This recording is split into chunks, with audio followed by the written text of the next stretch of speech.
Luanda fora para si a experiência que só imaginara em sonhos, mas quase lhe custara a vida. Ajudara-lhe, porém, a antever o que poderia esperar dos homens, porque da proteção dos santos e santas era sabido que essa era imprevisível. O assunto da Casa Velha das Margens impôs-se naturalmente como uma necessidade interna, uma necessidade de eu prestar como que homenagem à minha mãe e indiretamente à minha avó, que eu não conhecia, que eu nunca cheguei a conhecer. Eu beneficiei, entre aspas, de uma circunstância penosa da minha vida. Eu tive uma depressão grave e tive também que fazer uma intervenção cirúrgica em Portugal. Nesse período de tempo, a depressão impedia-me de dormir. É essa circunstância má da minha vida que me permitiu que eu me debruçasse inteiramente sobre a Casa Velha das Margens e eu tivesse, digamos, adotado não só como um dos livros no qual me reconheço melhor, não é?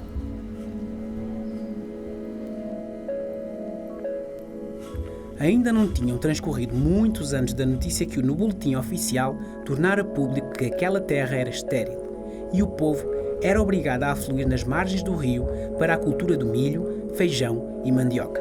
Enfim, não se prestava ao estabelecimento de colonos. Eram novos os rostos. Eram novas as palavras. Eram novos os sons que o vento cucuritando nos mochitos lhe trazia dos alvores do amanhecer.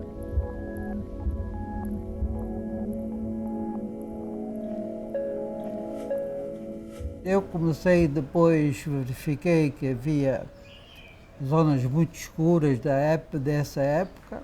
Passei a frequentar diariamente a Biblioteca Nacional em Portugal.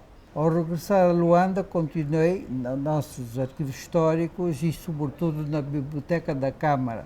Sobretudo os jornais da época, que me foram muito úteis, porque eu, através das crónicas da época e das notícias desse período, eu tive uma ideia, digamos, da forma como se vivia na altura e dos personagens que existiam no contexto.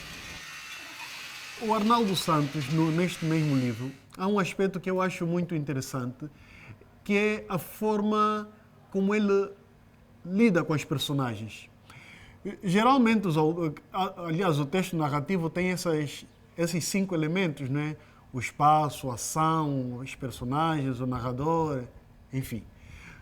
Mas toda a história gira em torno das personagens. Não falo tanto da ação, mas o próprio espaço parece ser uma continuidade da personagem. O narrador parece subalternizado pela personagem. Ele constrói toda a história em volta das personagens e as personagens ganham uma vida para além da sua própria vida. As ruínas da Casa Velha seriam de breve visitação se Emídio nelas tivesse entrado apenas em busca dos despojos. Com efeito, dentro daquelas paredes de pau a pique que o incêndio devastara no interior do cômodo das paredes de barro, pouco ou nada restara das coisas que lhe levariam nos quijimboetes da infância. A sua desenvoltura escondia uma grande fragilidade. Ele andava em busca de algo que no fundo de si mesmo lhe assustava. Eram os segredos que aquelas paredes encerraram e para cuja adivinhação ele pisava com cerimónia as cinzas póstumas. O tom certo é fundamental. Isso é um facto incontestável. Se a primeira frase não sai bem, o tom é encontrado, como diz aquele grande escritor, os 100 anos de solidão, né? O Marx, depois da primeira frase, tinha feito o livro. Este facto, para mim, é, digamos, indicativo da importância da música interna, do ritmo, etc., que um romance ou um texto longo deve ter. De facto, olha, já agora falamos do Borges, do Cortázar e essa gente que fala dos fragmentos, sobre os quais eu me continuei a perseguir, porque me parece que a vida é recolhida através de fragmentos. E eu creio que ao longo do tempo, e se calhar depois é mesmo a minha própria vida futura como escritor, porque eu sou um escritor de fragmentos, eu sou um cronista no fundo, não é? Eu apanho as coisas do dia a dia e depois vou escrevendo sobre elas, são fragmentos da vida, pá. Então, olha, é dentro desse espírito que eu fiz a Casa Velha. Antes de entrar na estrada do cemitério, os integrantes do cortejo sentiram que um frémio nervoso perpassava por esse povo, que não ousava aproximar-se do préstito, mas que teimosamente seguia de perto, respeitando embora uma certa distância. Era já um reconhecimento e veio até Salles de Almeida, de maneira audível, a expressão "o Quiximbiquiafo", que a princípio fora um murmúrio, uma trágica consternação, mas que se foi repetindo sem cessar. O mais alto chefe morreu. Falavam em Quimbundo, numa ladainha, entrecortada aqui e ali por um brado disperso. Se um dia eu tivesse a oportunidade, eu gostaria de perguntar ao Arnaldo Santos quanto tempo levou para escrever a Casa Velha das Margens. Porque também, quer dizer, lembrando agora, independentemente de escrever um português muito afinado, há um outro elemento que é muito importante ter em conta. É que Arnaldo Santos, que escrevendo num bom português, se socorre constantemente ao quimbundo, que é uma língua, a língua desta região. O quimbundo, quando aparece no texto, aparece não marginalizado, mas integrado. Portanto, há aqui também, nessa relação que estamos a estabelecer, essa relação de harmonia, uma coabitação coesa entre a língua portuguesa e o quimbundo. Eu faço isso com muita frequência, não só porque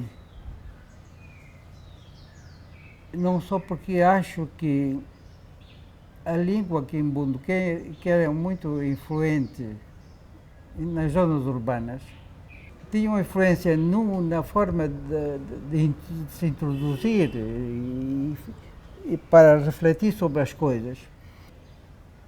E daí a riqueza com que os portugueses retiraram muitas dessas palavras para o dicionário que hoje existe em Portugal, né? Que faz parte da língua portuguesa. Por exemplo, coisas do género de carimbar, carimbo, cachimbo. Né?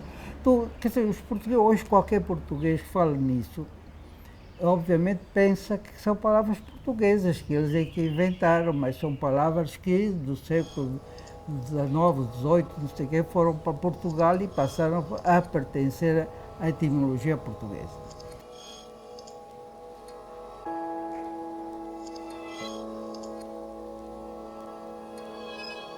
Mesmo a seguir à porta de entrada e naquele quarto que servia para as grandes refeições, logo se defrontou com a recordação da imagem temível da mesa que Emídio recusou reter.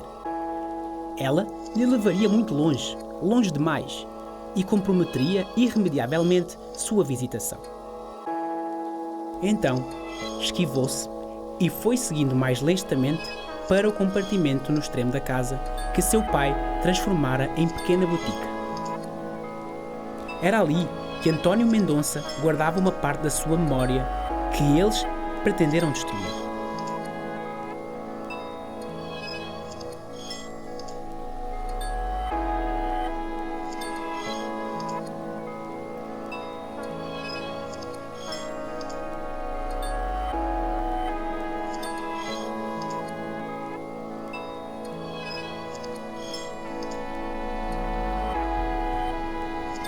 A minha avó é um dos personagens virtuais da Casa Velha que se enforcou.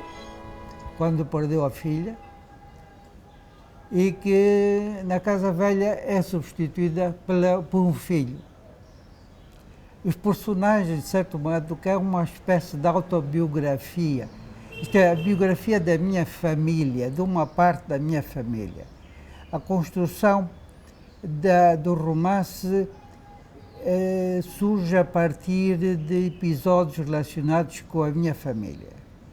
Tanto que a Casa Velha não é uma ficção. Ela existe, a Casa Velha, nas margens do Kwanza.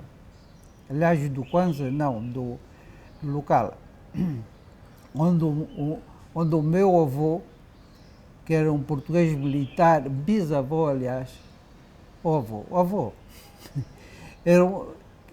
construiu a Casa Velha e teve ligações com uma Kisama, de onde saiu então a minha mãe, que posteriormente foi para Portugal para aprender a ler e, digamos, a civilizar-se, como se dizia nessa altura. Essa, digamos, é o núcleo inspirador do romance. Há uma pessoa das minhas relações que não posso dizer que seja um amigo íntimo, nem coisa parecida, mas é uma pessoa que eu admiro e que é das minhas relações, que é o engenheiro Fernando Pacheco. E eu lembrei-me de lhe convidar para fazer o lançamento da Casa Velha. Bom, ele fez uma grande surpresa. Quando me disse que a Casa Velha existia, que ele tinha visitado, isso foi, digamos, uma nova descoberta que eu fiz por acaso. Eu próprio ficcionei a Casa Velha e ele fez eu disse, é mais ou menos o que tu escreveste. Ficcionado, porque eu não tinha, nem sequer pensava que a Casa Velha fosse alguma coisa de facto muito concreta.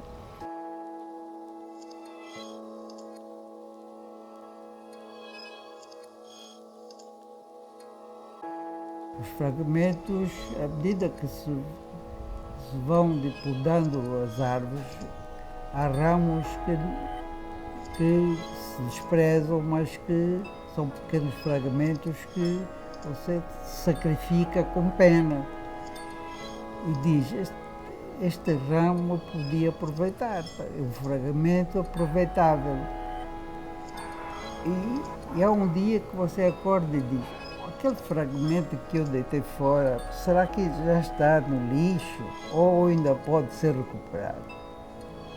Isso pode.